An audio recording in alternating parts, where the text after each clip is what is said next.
The spark of Dinners on the Table's conception happened in April 1991 as a one-sided bet between producers John Ellis and Darcy Hoover. In short, they believed that they could make a better film than The Godfather Part 3. In fact, they bet that they could shoot the project in a week and have the results shown at a major film festival for good measure. Having worked on a number of small projects in their respective film schools, they decided to pool their money and talents into a feature film, which they would shoot over a long weekend in May. Darcy lived in a 3-story tenant-free house in the High Park area of Toronto, Ontario, Canada, and it seemed ideal to convert the location into a film set for what would basically be a 4-day shooting schedule. It was here that John and Darcy locked themselves away and cranked out a screenplay entitled Playpen, a story about 2 roommates that try to bar society's influences from their lives. With the script complete, the producers set about contacting fellow film graduates that would willingly lend their services to the production. They also sought out a number of actors to fit the roles that had been created by attending a number of local plays in the Toronto area. It was agreed that the film would initially be shot in 16mm black and white and would be completed on video for a finished project. With everything in place, they brought everyone together for a read-through of the script in early May 1991. Feeling that their script was too abstract, they created a melodramatic story as a ploy to attract the actors to the production. At the actual read-through, the actors were presented with the real script, which involved characters such as an alcoholic prosthetics salesman, a recovering psychiatric patient, a magnetic alien woman, and a kleptomaniac go-go dancer. To everyone's delight, this was more than acceptable and the date of the shoot was set. Once everyone committed themselves to the project, the filmmakers began production, weaving a tale of outrageous situations and characters that would be unleashed upon our protagonist. To set the film apart from a clutch of navel-gazing, low-budget indie films of the time, John and Darcy enlisted makeup artists from the Canadian Opera Company to create the dream sequences Rat People, the Magnetic Woman, and of course, Barbara Manlove.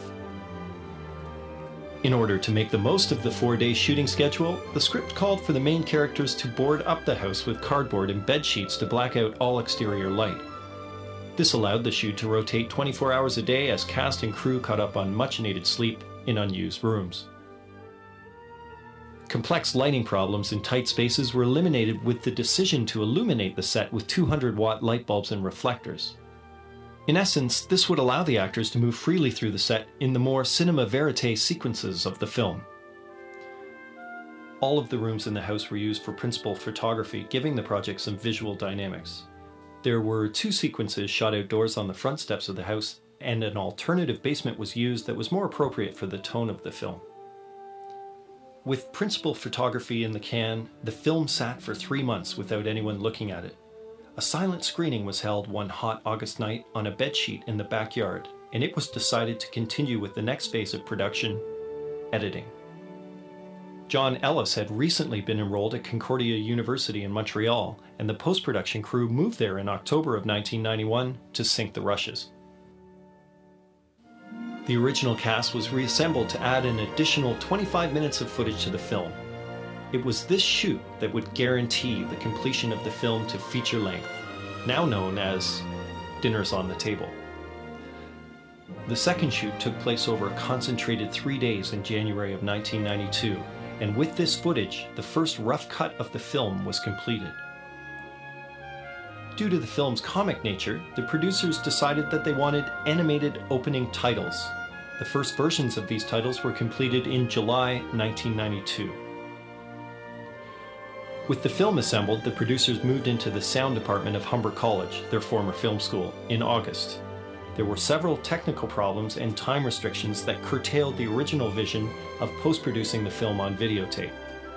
With the encroaching school year a month away, the producers had no choice but to cut the sound as they had the picture, piece by piece on flatbed editing machines. There were now months of pre-planning and preparation ahead. Huge gaps began to appear in the post-production schedule as free editing time at Concordia University was limited, and the fact that the producers had to work in order to finance the next step of post-production. After a few false starts, sound editing began in March 1993 and continued until the final mix in September. To save time, John and Darcy divided the 8 tracks of sound and cut them simultaneously in Montreal and Toronto.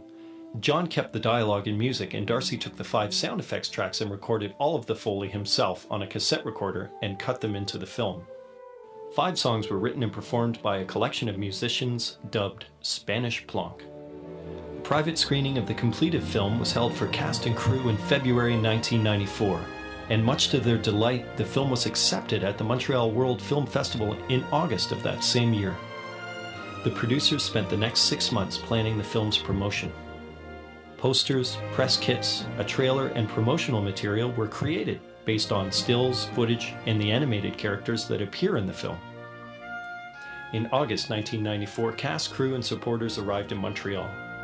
The film was paired with American director Kevin Smith's Clerks at Le Parisien Cinema. There were 3 screenings of Dinners on the Table, including 2 at the Montreal Film Market.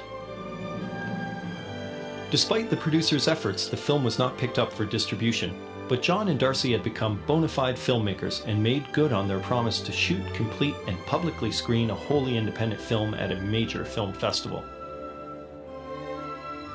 Dinners on the Table continues to delight those that have seen it.